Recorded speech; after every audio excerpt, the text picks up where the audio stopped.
Hi friends, आज हम पढ़ेंगे मेल रिप्रोडक्शन सिस्टम मतलब नर प्रजनन तंत्र। इसका डायग्राम कुछ इस प्रकार है।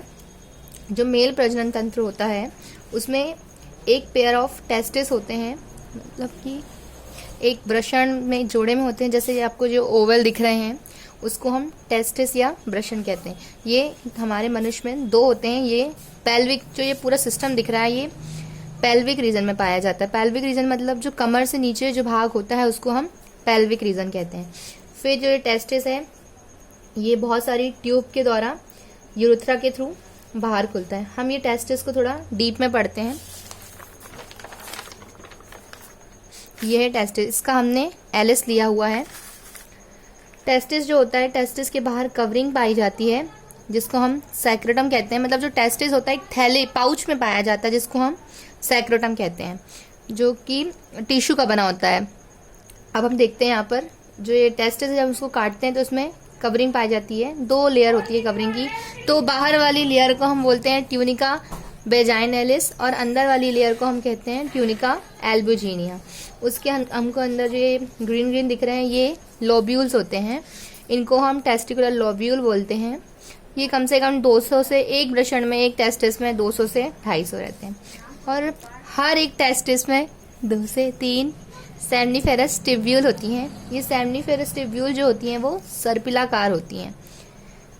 अब हम यदि सेमनीफेरस ट्यूब्यूल को देखें तो इसको यहाँ पर हम डिटेल में देखते हैं। ये एक टेस्टिकुलर लोब था जिसके अंदर ये 3-4 सेमनीफेरस ट्यूब्यूल थी। तो हम एक सेमनीफेरस ट्यूब्यूल को देख रहे हैं, मतलब ये पूरा एक लोब है, उसका हम डिटेल में स्ट्रक्चर देख रहे हैं। ये इसका टीएस है, ट्रांसफर सेक्शन है। तो एक सेमनीफेरस ट्यूब्यूल के अंदर 2 प्रकार की कोशिकाएं पाई जाती हैं। एक होती है स्पर्मेटोगोनिया, जिसको हम मेल जर्म सेल या नर जनन कोशिका भी कहते हैं। ये द्विगुणित होती हैं जो कि अर्धसूत्री विभाजन करके स्पर्म या शुक्राणु का निर्माण करते हैं। और एक होती हैं जो आपको बैगनी कलर से दिख रही हैं, ये सर्टोली कोशिका। इनको हम नर कोशिका भी कहते हैं, क्योंकि जो ये स्पर्म है, जो शुक्राणु है, ये मैच्योर नहीं होता है। तो इसको ये मैच्योर होने के लिए इन सर्टोली कोशिकाओं से पोषण प्रदान करता है। तो जो सर्टोली कोशिकाएं हैं ये स्पर्म को, शुक्राणु को पोषण प्रदान करती हैं, इसलिए इसको नर्स या सहेली कोशिका भी हम कहते हैं। तो ये हुआ एक सेमनीफेरस ट्यूब्यूल, ये दूसरी सेमनीफेरस। इस तरीके से जो सेमनीफेरस ट्यूब्यूल के बीच में जो टिश्यू पाया जाता है, ऊतक पाया जाता है, जो जगह पाई जाती है, उसको हम इंटरस्टिशियल स्पेस या इंटरस्टिशियल क्षेत्र कहते हैं, जहाँ पर इंटरस्टिशियल कोशिकाएं पाई जाती हैं। इन कोशिकाओं को हम लेडिंग कोशिका भी या लेडिंग सेल्स भी कहते हैं। इन कोशिका का विशेष काम क्या है? इन कोशिका का विशेष काम ये है कि ये एंड्रोजन नामक हार्मोन, जिसको हम टेस्टिकुलर हार्मोन भी कहते हैं, जिसको हम लैंगिक हार्मोन भी कहते हैं, ये स्रावित करती है। तो ये मोस्ट इम्पॉर्टेंट क्वेश्चन यहाँ से बनता है कि लेडिंग सेल्स कौन सा हार्मोन निकलती है? तो एंड्रोजन। या एंड्रोजन किस सेल से निकलता है? तो लेडिंग सेल से निकलता है। मेन जो आपके 3-4 क्वेश्चन आते हैं वो इसी टॉपिक से आते हैं। अब हम वापस आते हैं हमारे पुराने डायग्राम पे। जैसे कि हम बात कर रहे थे कि ये एक टेस्टिस है, कवरिंग थी 2, उसके बाद ये हमारे लोब थे। लोब में 2 से 3 सेमनीफेरस ट्यूब्यूल थी। अब ये सेमनीफेरस ट्यूब्यूल में स्पर्म बना, तो ये स्पर्म को आगे जाना पड़ेगा। तो हम उसका अब यहाँ पर पाथ देखते हैं, मतलब रास्ता देखते हैं। तो जो ये सेमनीफेरस ट्यूब्यूल होती है वो आगे चलकर एक जाल का नेटवर्क बनाती है, जाल बनाती है, जिसको हम रेटिटेस्टिस कहते हैं। ये रेटिटेस्टिस आगे चलकर बास इफ्रेंशिया बनाती हैं और ये बासा इफ्रेंशिया आगे चल के सर्पिलाकार एपिडिडाइमिस बनाती है। और ये एपिडिडाइमिस ऊपर की ओर जाके बास डिफरेंस बनाती है। इस तरीके से ये पूरा पाइप होता है, जिसको हम अलग अलग भाग में अलग अलग नाम से पढ़ते हैं। अब हम देखते हैं, मैंने इसका बनाया हुआ एक चार्ट कि अब कहाँ से कहाँ जाएगा। जो स्पर्म होता है वो सेमनीफेरस, हम जानते हैं कि जो स्पर्म है, शुक्राणु है, वो सेमनीफेरस ट्यूब्यूल के अंदर बना। इसके बाद ये रेटिटेस्टिस से स्पर्म है, सेमनीफेरस ट्यूब्यूल से होते हुए रेटिटेस्टिस से फिर बास डिफरेंशिया में जाएगा, वासा डिफरेंशिया में जाएगा, फिर एपिडिडाइमिस में जाएगा, फिर बास डिफरेंस में हो जाता हुआ वो आगे जाएगा। आगे हम देखते हैं वो कहाँ जाएगा। तो जो ये सेमनीफेरस ट्यूब्यूल और रेटिटेस्टिस होते हैं वो टेस्टिस के हैं अंदर होते हैं। देखिए सेमनीफेरस ट्यूब्यूल और रेटिटेस्टिस ये टेस्टिस के अंदर है, जबकि बासा डिफरेंशिया, एपिडिडाइमिस, बास डिफरेंस, ये तीनों हैं जो ये टेस्टिस के बाहर होती हैं। तो इस तरीके से स्पर्म जो होता है ये पाथ फॉलो करता है। ये भी एक बहुत इंपॉर्टेंट क्रम होता है, यहाँ से भी पीएमटी नीट वगैरह में क्वेश्चंस आते हैं। मैंने एक और थोड़ा सा शॉर्ट में किया है, जैसे कि एक टेस्टिस के अंदर 250 टेस्टिकुलर लोब्यूल्स होते हैं और हर लोब्यूल में 3 से 4, 2 से 3 सेमिनिफेरस ट्यूब्यूल्स पाए जाते हैं जहाँ पर स्पर्म का प्रोडक्शन होता है। एक और बात बताना भूल गई मैं, जो ये लेडिंग सेल्स होती हैं वो टेस्टिकुलर हार्मोन भी निकालती हैं और इम्यूनोलॉजिकल कंपोनेंट यहाँ पर सेल भी प्रेजेंट होती हैं। अब हम देखते हैं फिर से इस नर प्रजनन तंत्र के भागों का डीप में वर्णन। तो ये आपको दिख रहा है टेस्टिस, हमने टेस्टिस को देखा, पीछे उसका ट्रांसवर्स सेक्शन एलिस देखा।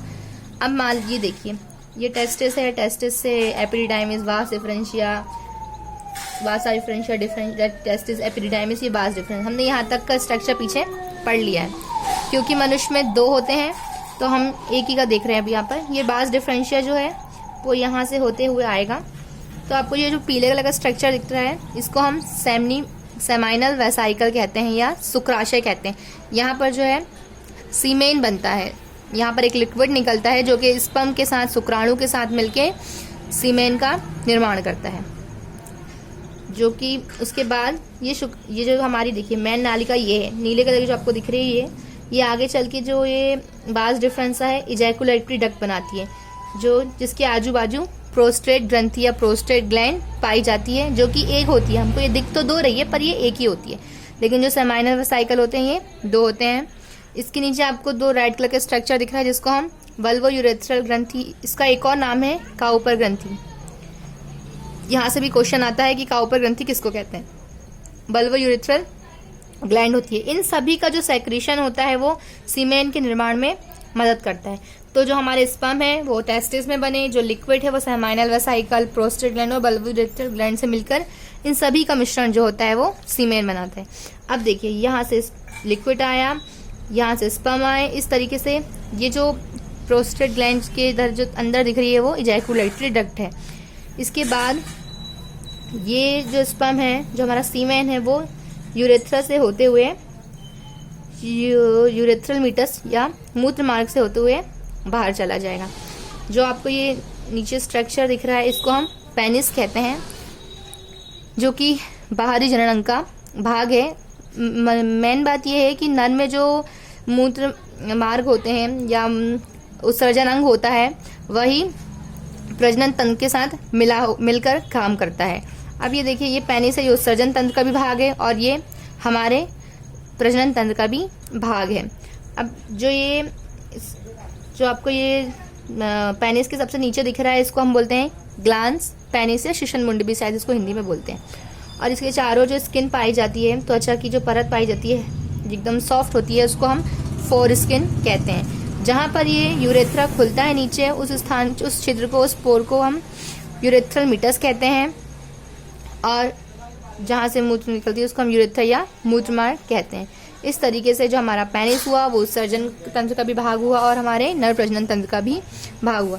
आपको ये यहाँ पर यूरिनरी ब्लैडर भी दिख रहा होगा, पर इसका उत्सर्जन तंत्र का में इम्पॉर्टेंट है, ना कि प्रजनन तंत्र में। इसको हम एक बार थोड़ा सा इसमें देखते हैं। जो नर प्रजनन तंत्र है वो पेल्विक रीजन में पाया जाता है। इसमें वृषण का एक जोड़ा होता है, जैसे ये दिख रहा है आपको, पेयर ऑफ टेस्टिस। जो ये वृषण होता है ये एक पाउच में बंद होता है जिसको हम सैक्रोटम कहते हैं या वृषण आवरण कहते हैं, वृषण कोष कहते हैं। जो हमारा एक वृषण होता है उसकी लंबाई 4 से 5 सेंटीमीटर और चौड़ाई 2 से 3 सेंटीमीटर होती है। जो हमारा जो नर का प्रजनन तंत्र होता है वो मेनली 3 पार्ट में बटा होता है, एक वृषण का जोड़ा, ग्रंथियाँ और तीसरा बाहरी जननांग। हमने वृषण के जोड़ा का तो पूरा डिस्क्रिप्शन में वर्णन कर चुके हैं। अब हम देखते हैं ग्लैंड। ग्लैंड कौन कौन सी होती है, तो वही सेमाइनल वेसाइकल जो कि पेयर में होती हैं, प्रोस्टेट ग्रंथि या काउपर ग्रंथि जो एक ही होती है, बल्बो यूरेथ्रल ग्रंथि जो 2 होती है। जो ये सेमाइनल वेसाइकल होती है उससे सेमाइनल प्लाज्मा निकलता है, जिसमें क्या क्या होता है, फ्रक्टोज होता है, कैल्शियम होता है और ये कुछ एंजाइम होता है। ये एनसीईआरटी की लाइनें हैं जिसको हमने एक ट्रिक से भी बनाया हुआ है। कल शैम फ्रूट खाकर आया जिसमें एंजाइम थे, कल से कैल्शियम सेम से सेमाइनल वेसाइकल याद रखने के लिए, फ्रूट से फ्रक्टोज और एंजाइम से एंजाइम। इस तरीके से हम बायोलॉजी को यदि ट्रिक की सहायता से पढ़े तो हमारे लिए बायोलॉजी थोड़ी आसान हो जाती है। अब हम ये देखते हैं जो एक्सटर्नल जेनाइटेलिया होता है उसको मैंने पेनिस बना के लिखा हुआ है और उसमें मैंने यूरेथ्रा लिख दिया है, ग्लैंड पेनिस और ये यूरेथ्रल मीटस।